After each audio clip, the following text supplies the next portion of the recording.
He's John Cameron. He is the most interesting man in the world of Warcraft. Part 2. Oh, not a composer. That's got to be him. Hey, Aliari, how you doing today? Hey, man, I'm doing all right. How about you? I'm tip-top, man. So, today, May the 4th be with you, first off. Naturally. So what do you guys do for May the 4th? You guys do anything special? Usually just dress the kids up in some t-shirts. I always prepare by bringing my appropriate mug of choice to work to show my full support of what is my very favorite holiday in May. So this is a good segue into World of Warcraft. What do you guys think? About as good as we're going to get. World of Warcraft from then till now. What made you get into World of Warcraft, and how was the first 60 levels for you? Alright, so how I got into World of Warcraft was in your apartment in Belleville, on top of that restaurant. We were sitting there hanging out. Maybe it was Ben had the copy of the game in his hand and explained it to me. And then I went home, downloaded it.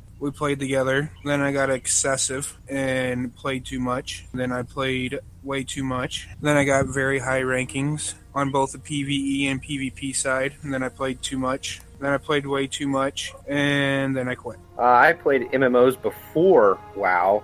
Started with Star Wars Galaxies. Played that probably for a better part of a year, and then my guild fell apart because they screwed up the game, redid everything. So I was just looking for another home. One of my friends from work, she talked me into playing some WoW. Started in vanilla, played for the first, I don't know how many levels I got up to, probably 45 levels before Burning Crusade came out, and that's how I really got into WoW. I met you, Aliari, through Sakura. And I met you guys on a scaffolding somewhere in Searing Gorge. This is the first time I ever met you guys.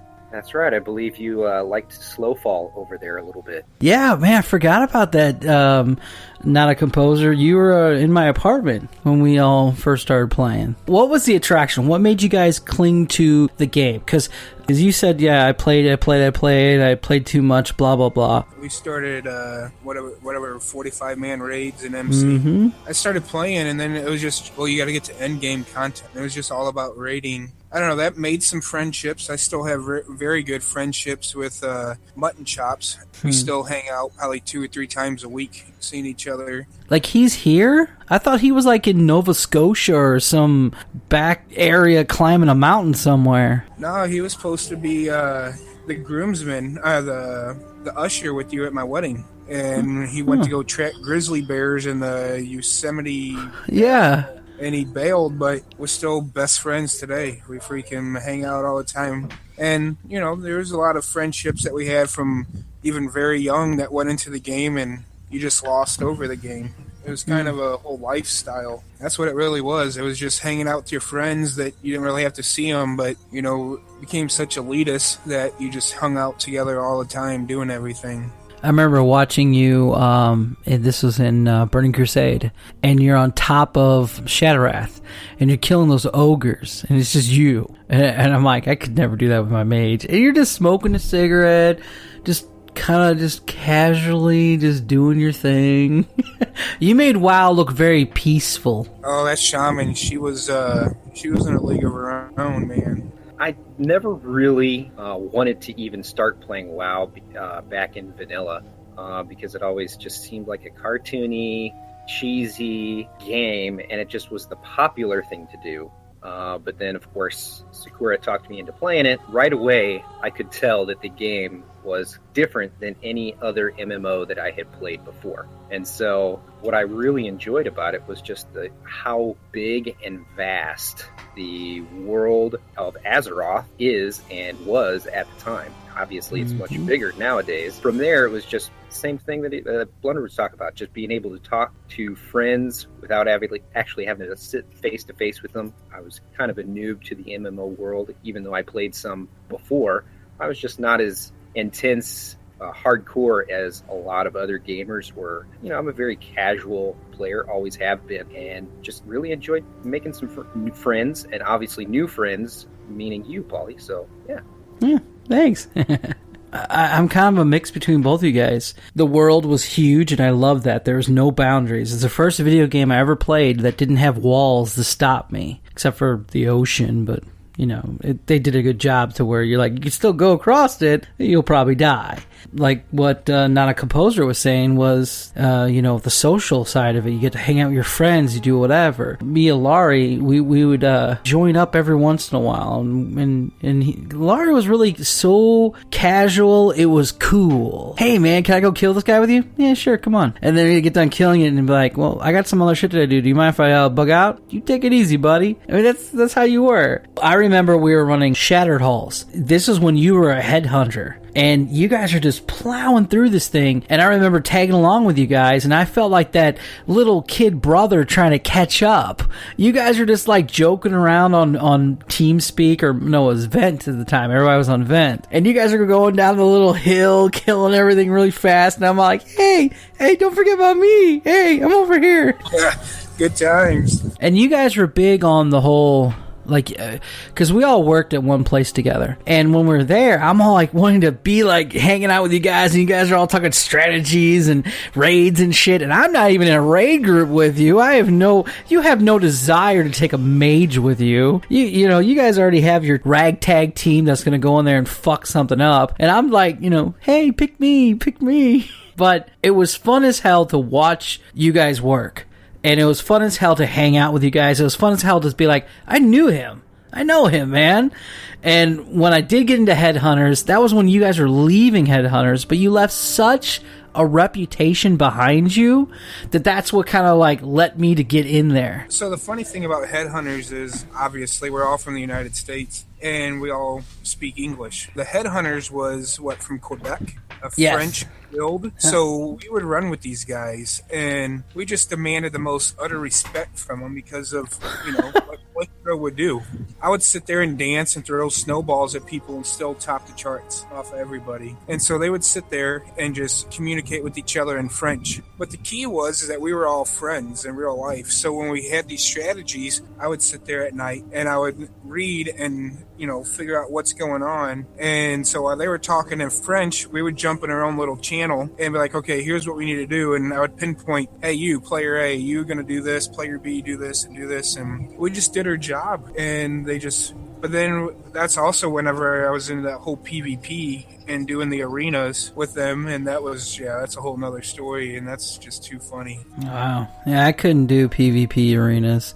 Hell, I couldn't do PvP in general unless I was a healer, because I suck. Yeah, same here. I hate PvP. Well, that's when I also had Bunder, the Warlock, and then it was Blister, the Shaman. And remember, I did the 2v2s with. Remember, we were in the finals to get whatever the title was that got you the dragon. I don't know what it's called anymore. But I remember when we lost, he sat there and that's when we left the guild, is because he straight cried on the mic when we lost.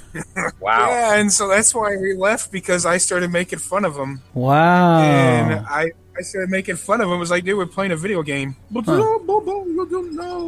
he started crying. And then after that, when I started laughing at him and making fun of him, is when we kind of started getting shunned, and we left. On the Aliari side of it, when we were going into Burning Crusade, I really didn't know you that well at the time. But the few times I came across you were leaving impressions, because you were farming it when I'd catch you every once in a while. And the way you did your stuff, you're just so, like I said earlier, just cool, Oh, I'm just digging up this shit for a while.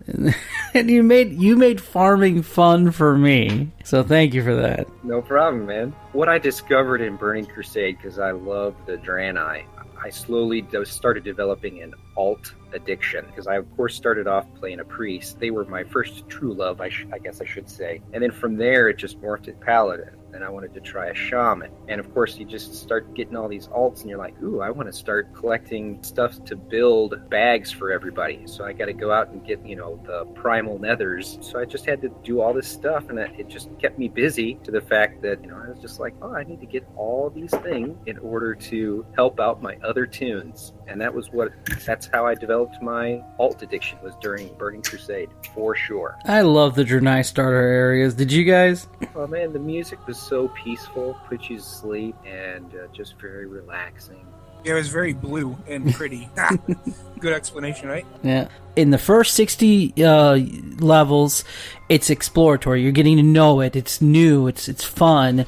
And then Burning Crusade was very social, very new with a new world. So you have different choices to do. You can farm. You can do whatever. You meet people. You get to know more people. You get fun. You get friends. You get solid people to do stuff with. But then after that, something happens. And in Wrath, that's what happened with me. This is when Jesse and all them, we all got together and it just collapsed down to nothing.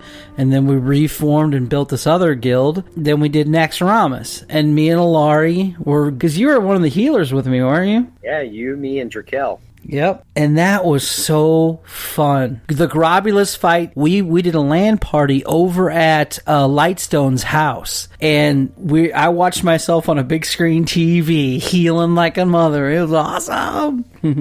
Oh yeah, good times in Grobulus. Kiting him all around that room. Oh.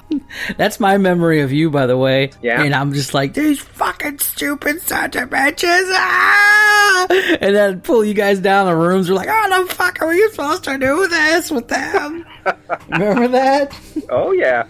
It's like yesterday.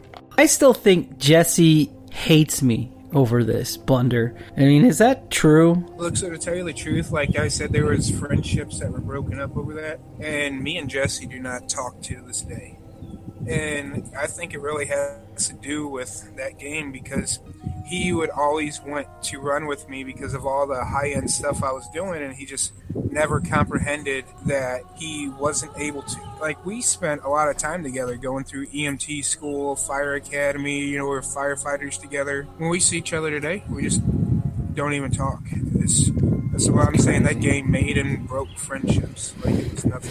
That's the sad thing, yeah. What happened with us was, Aliari knows, Brady was involved, Leslie was involved, all of us were involved. I mean, weren't you in that guild with us for a little bit, Aliari? Oh yeah, when all of that went down, I was there. I wasn't really sure exactly what was happening. I knew it was serious because, like, people were not happy at all. And you should probably have figured this out by now. I know Paulie has, but everybody else, I'm a pretty chill guy, and whenever there's a conflict or anything like that, I just like to sneak back to the background and just stay out of it because it's just not worth it. Oh, fun fact for all your listeners, Aliari and Bunder have both been my bosses at one point in my life. That is true. Wrath was actually my favorite because of the Naxxramas raid and all the good times that we had as a guild. And then, of course, everything fell apart after that. So it was like, those, unfortunately, were my heydays. I think that's when I ended up quitting the game, was during that, before the next expansion came out. And that's when I went on that huge health kick and just kind of forgot about video games in general and just went to the gym. I remember that, man. He got muy buff. And now it's muy fat again, working on computers. Aww. The last time me and you hung out, I had to throw you into a car, literally, because we were having a good time. And when I got you home to your wife, did he punch anybody? Did he break anything? And I was like, no. So he's like, okay, thanks. Yeah, that happens. But for me, yeah, a lot of Wrath was pretty much lonely time. And when they finally killed Arthas, I was like, thank God, let's go. Next expansion. Oh yeah, by the end it was like, okay, we're done with all the snow. Let's get on to bigger and better things, please. Aliari, yeah, LAN parties in Millstadt. That was a good takeaway from Wrath. Oh, heck yeah. So after that, we had Kata. Kata brought the game back to me. Kata, I love the Worgen. Not as much as the Draenei, but clearly my alt-itis was still being treated, and I've never been fully healed of that. How many alts do you have? I don't even know. Well, I only have probably 5 or 6 that are above 100, but that's a tale for another time. Yeah. I mean, that's part of the fun, is figuring out all the tricks of the trade as far as everything with instances, where you need to go to level, where you need to find all the nodes for mining and herbalism, and all that kind of stuff. Clearly nowadays it's way different than it was back then. Back then we pretty much had ThoughtBot, and I don't even know if Wowhead was in existence, or if it was nothing like it is today. No, I remember a time when ThoughtBot and Wowhead didn't come with so many commercials it would freeze the page up. Did you ever listen to the podcast for the game? I did. They probably did what? Maybe, was it even 10 episodes? Which one was that? Just the Blizzard podcast, I think is what it was. Or are you talking about something different? No, I did see it, but I never listened to it. My buddy Anthony says you need to listen to The Instance. I couldn't get enough. I mean, it was so much WoW, and WoW was so great. Now we have a WoW podcast. It's awesome. Blah, blah. Oh, yeah. Now there's tons of podcasts dedicated to WoW and other Blizzard games, too. So yeah. For me, Kata ended at Firelands. I love Firelands. I love listening to CTR when they're all going the Domo Arigato. But yeah, my Kata experience ended at Firelands. Yeah, pretty much the same. Firelands, there was just so much to do with all those dailies and how what you did helped affect the change of the landscape and what you were able to access. I thought that was totally cool. Plus, you got a cool flying bird. I mean, that's always cool. That's always fun. I didn't get a bird. You didn't get the flame hippogriff? Oh, yeah, I did. Never mind. Duh. It brought me back to the game, but I'm still kind of in limbo. From the effects of the beginning of the game to Burning Crusade to the fall of everything in Wrath, and now it's kind of like building the pieces back up to get back into the game again. Yeah, I mean, ever since the end of Kata, and then you got Mop, and of course Legion, where we're at today. Legion, and then Draenor, and then you know what I'm trying to say. I'm getting it all mixed up. Anyway, it just seemed like there was so much stuff to do in game that you don't know what to concentrate on. It's completely horrible as far as that's concerned with the current state of the game. I mean, because of my alt-itis is where I have a problem, because I cannot keep up, 3 or 4 or sometimes even 2 characters to end game content with everything that needs to be done on one tune in order to access everything within the game. And I know there's things that you can do as far as what the tomes and get artifact power to give that to some alts and stuff, but it's just not, for me, it's not the same as it was in previous expansion. Yeah. Like, for me, I guess what I'm trying to say is it's the picking up of the pieces of what I knew as WoW, and now we're going through the new generations, but you're still lost trying to find your way because you went from this great roller coaster ride of social playing to by yourself. Yeah, it's almost like you just get lost in the shuffle of everybody else trying to do their thing, and unless you're already a part of an established guild that you get along with everybody, otherwise you just kind of you're like a kung fu master just wandering the world aimlessly. All right, this is Not a Composer, and if you like what you heard, please subscribe to the Miscellaneous podcast. Be sure to follow us on Twitter at PJ Miscellaneous. Please give us 5 stars on iTunes. I still play StarCraft 2. Oh, that's a good one. Give me some money for that. Let's try to get Ann Coulter on the show. I'm like, what? How syndicated do you think I am, Joe? Hey, I'll just follow you. You just keep doing your thing, and then I'll eventually catch up and be able to ride your coattails. The Miscellaneous Podcast, bitches. Goodbye.